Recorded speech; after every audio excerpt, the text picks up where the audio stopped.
All right, how's it going, guys? So I'm actually off from work today, and I'm just taking some time looking over the car.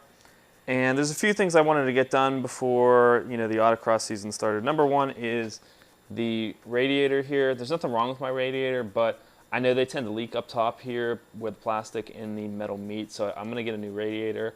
And along with that, I found somebody on Nasioc that has Samco silicone upper and lower radiator hoses.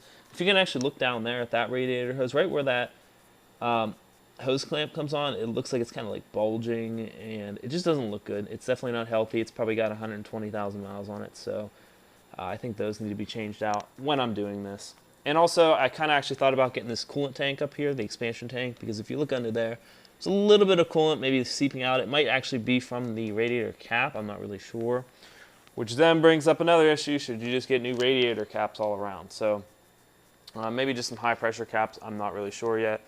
But that's for another day. Today we're going to talk about vacuum lines. And if you know kind of what vacuum lines and boost lines do on a turbocharged car, basically the entire intake system is pressurized. It's under vacuum just when you're driving, you're not in boost. But once you get like past the turbocharger here, everything past the turbocharger and everything going to the wastegate and everything is going to be under boost pressure. And for me, that's about, I think it goes up to about 16.5 PSI, 17 up in that area. And that's what basically a stock, not stock is 14 PSI, but that's what a stage 2 WRX is going to be running. And also here you can actually see, this is where I actually ran my boost gauge down through the firewall, and it's just a T-clamp. It's teed off here. Got this at like a plumbing store or something like that, and it's teed off of the bypass valve here. So basically what I've been looking for on my car is, I know those AF learning numbers are in the positive range, which means air is getting in, which means I have a vacuum leak, and that's pretty simple. And there could be other things for that. Your mass sensor, which is under here, could be it. And before I actually replace the O2 sensor, which is way down in here in the header. And I thought it was those two things. I didn't do the mass sensor yet, but I did swap that out with my buddies and from STI, and it didn't have any effect on it. And I let it, drove around for a little bit, nothing. I changed the intake to a different air box, nothing. That intake, the Cobb one, is supposed to be okay. So I haven't really had any luck in chasing this down. I even went as far as I got the parent turbo inlet here because I thought mine was torn back there. So I got the turbo inlet because that's a major thing that goes usually. I even got this, aftermath hose. It's after the MAF sensor. They just call it the aftermath hose, which goes to the turbo inlet. So I'm looking all around, and I'm like, okay, you know what? There are so many vacuum lines in here. I just kind of got to go over all the vacuum lines. And I made sure this is all good. Numbers haven't changed. Everything's good there. So, I'm just like poking around, and I'm looking at things, and I look down at this hose down in here. And I hope this is picking it up, but the hose that's directly coming off of the compressor housing right there, you can see, and I'm going to try to hold this in my mouth and point to it.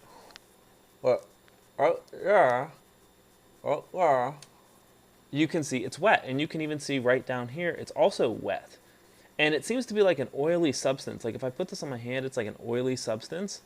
It could just be, some oil blow-by or something getting back into the, intake, because I'm not running an air-to-oil separator or a catch can or anything like that. So basically there's going to be a little bit of oil vapor going back into the intake and back into the turbo housing there, or the compressor housing, and then it could be going into seeping out of this line here. And this is basically just the vacuum line, or a boost line, but we'll just call it a vacuum line because most of the time it's actually in vacuum when you're not, getting on it. And that's actually going over here to this area, which is down below. There's actually the wastegate actuators like chilling over here, and that's what actually sends the boost pressure, or like it runs up here to bleed off boost pressure to send it back into the intake because it's already metered air, so it's going back in here. But it's for the wastegate, it actually uses the pressure coming out of there to basically open and close the wastegate, which controls your wastegate when that's coming in.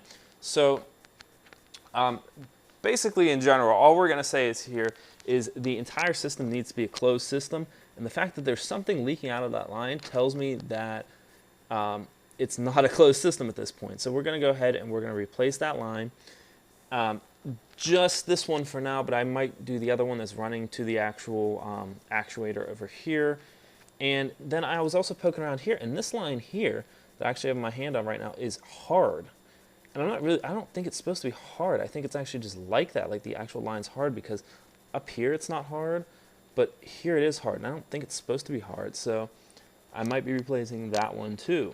It just seems like all these hoses are getting really old. So basically what I want to tell you guys is just go ahead and, every year, every 6 months, do a data log or something like that, because that's going to catch things that you can't even see.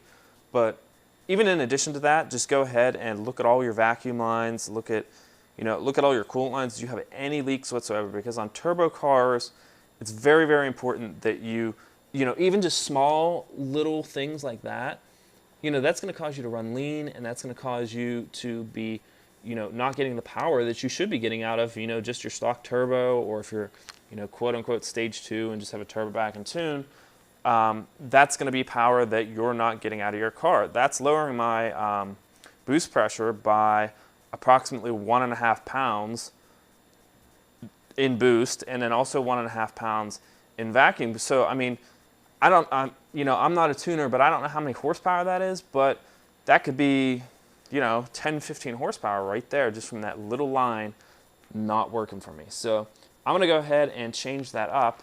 Luckily, I looked in my little rubber thing here, got all like door seals and stuff like that, but I actually have some good line here. We got some other ones, some test fittings that we can use, but then I think this is the actual line that I need. I actually used this is the line that I used for the boost gauge, so I think everything should fit up very well, and I measured the inside diameters and they appear to be the same from what I found on the internet. So I'm going to go ahead and see if this works, and if not, again, I think my buddy Josh, I just texted him and told him what was up, and he's like, he has an electronic boost control solenoid, and he's like, yeah, I couldn't use that line, so he took it off, so he probably has that somewhere. In fact, let me just check something.